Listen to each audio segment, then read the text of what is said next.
বোকাজাৰৰ number চাহবাগানত নৃশংস হত্যাকাণ্ড এহাল দম্পতীক হাত ভৰি বান্ধি খালত পেলাই হত্যা 3 সন্তান গুৰুতৰভাৱে জখমপ্ৰাপ্ত বোকাজাৰৰ নাম্বৰ নদী চাহবাগান মুণ্ডা বস্তিৰ এটা খালত এহাল দম্পতীক হাত ভৰি বন্ধা অৱস্থাত আৰক্ষীয়ে উদ্ধাৰ কৰা কাৰ্যক লৈ এলেকাটোত তীব্ৰ চাঞ্চল্যৰ সৃষ্টি হৈছে প্ৰাপ্ত খবৰ অনুসৰি কালি নিশা নাম্বৰ নদী চাহবাগিচাৰ মুণ্ডা বস্তিত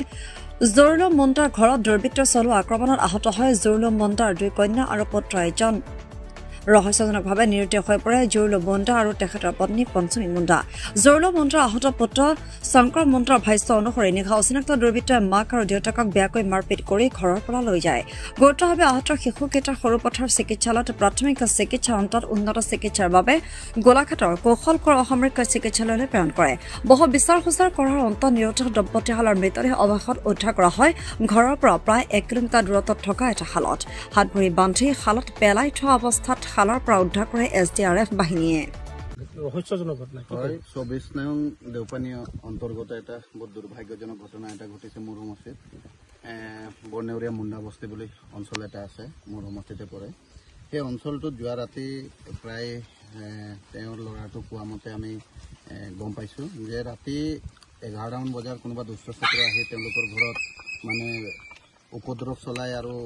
খুব আঘাতপ্ৰাপ্ত কৰে দুজনী ছোৱালীক এজন হ'ল মেৰী মুণ্ডা আৰু আনজন হৈ গ'ল সীতা মুণ্ডা আৰু ল'ৰাটোকো আঘাতপ্ৰাপ্ত হাতত খুব আঘাত পাইছে সেই ল'ৰাটোৱে আজি তেওঁ ষ্টেটমেণ্ট দিছে আমাৰ আগত মই ৰাতিপুৱা গম পাইছোঁ প্ৰায় 8:30 মান বজাত ভাত খাই থকা অৱস্থা তেনেকুৱাতে মই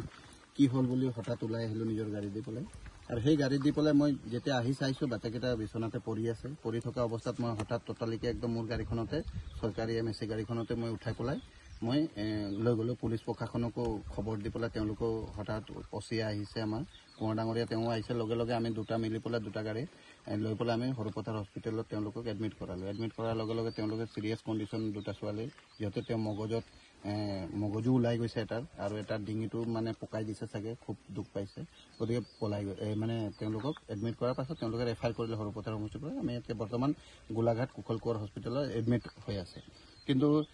আমি গম পোৱা মতে তেওঁৰ মা দেউতাকো যোৱা ৰাতিৰ পৰা নিৰুদ্দেশ হৈ আছে আৰু ল'ৰাটোক সোধাত তেওঁ কৈছে যে দুটা মানুহ আহিছিলে আৰু তেওঁলোকক উঠাই পেলাই লৈ গ'ল বুলি কৈছে বৰ্তমান চাবলৈ গ'লে তেওঁ এক প্ৰকাৰৰ কিডনেপ গতিকে সেই এতিয়া আমাৰ SDPO ডাঙৰ ৰুস্তম ডাঙৰীয়া আহিছে আৰু আমাৰ OC আছে পুলিচ প্ৰশাসন লাগি আছে বিচাৰি আছে গোটেই পাহাৰ পৰ্বতে গোটেই চাই আছে যে তেওঁলোকক কেনেবাকৈ পোৱা যায় নেকি কিন্তু যতে আমাৰ এটা ধাৰণা হৈছে যদি জীয়াই থাকিলেহেঁতেন বা জীয়াই থাকক ভগৱানৰ আশীৰ্বাদত কিন্তু বৰ্তমান সময়ত তেওঁলোকে ৰাতিপুৱাৰ পৰা এতিয়ালৈকে প্ৰায় 12টা বাজি গ'ল মা দেউতাকে ওলাই অহা নাই গতিকে গোটেই প্ৰশাসন এতিয়া বিচাৰি আছে গতিকে খুব দুখ লগা বিষয় যে ছোৱালীজনী ভগৱানে কুশলে ৰাখক কিন্তু খুব চিৰিয়াছ কণ্ডিশ্যন গতিকে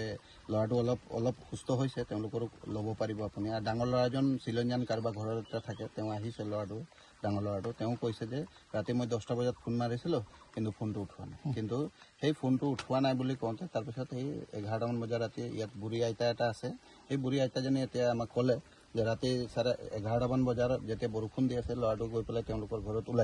ওলাই কৈছে যে আমাৰ মা দেউতাক কোনোবা মাৰি আছে বোলো তেতিয়া বুঢ়ী আইতাজনী আৰু ওলাব নোৱাৰে 12টা মান বজাত ৰাতি তেতিয়া ৰাতিপুৱা 5টা তেওঁ গাঁৱৰ মানুহখিনি লৈ আহিছে তেতিয়া দুটা বাচ্চা দেখিছে এটা মগজ ওলাই আছে মূৰত আৰু এটাৰ একদম ডিঙিটো বেকা হৈ পেলাই দাঁতত মাৰি দিছে গোটেই দাঁতখিনি সৰি পৰিছে গতিকে এনেকুৱা দুৰ্ভাগ্য ঘটনা মোৰ সমষ্টিত হৈছে মই পুলিচ প্ৰশাসনক সকলোকে কৈছোঁ যে ইয়াৰ উচিত তদন্ত হ'ব লাগে আৰু কালপিতক অতি সোনকালে এৰেষ্ট কৰি পেলাই তেওঁলোকক জেললৈ প্ৰেৰণ কৰিব লাগে কি হৈছিলে কালি ৰাতি কি হৈছিলে ৰাতি ডাইৰেক্ট আহি কিনা আমাৰ বাবাক মাৰিছিলে